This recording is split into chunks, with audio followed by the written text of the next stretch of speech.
U.S. defense industrial base is not the arsenal of democracy that won World War II or even was able to prevail during the Cold War. What happened were conscious choices that the U.S. government made over decades that allowed the defense industrial base to atrophy. Absent making these changes, we are not going to have a strong and resilient defense industrial base that is capable of meeting the threats of today as well as meeting the threats of tomorrow.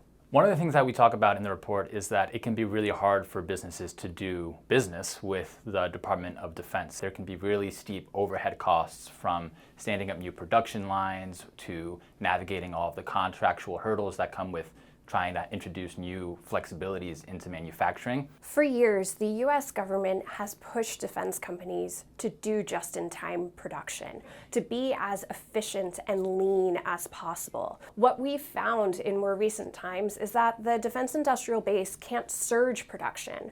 We saw this with 155 millimeter artillery for Ukraine.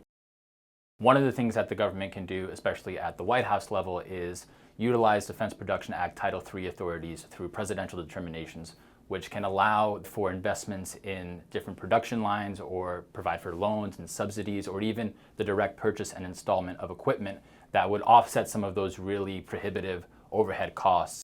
We lay out a lot of recommendations in the report to strengthen the industrial base, not just for the near term, but especially with an eye to the long-term and future potential great power conflict. Something that is going to be really important regardless of the time frame is driving more responsiveness into the defense industrial base. Right now, there is a major disconnect between the U.S. defense strategy and U.S. defense industrial base planning. That means that the U.S. Department of Defense is developing new operational concepts that don't necessarily take into account what types of capabilities they might need, whether the defense industrial base can produce them, whether they can produce them on the timelines needed or at the amount needed. And this is rendering the United States less prepared and less secure for future conflicts that it might face.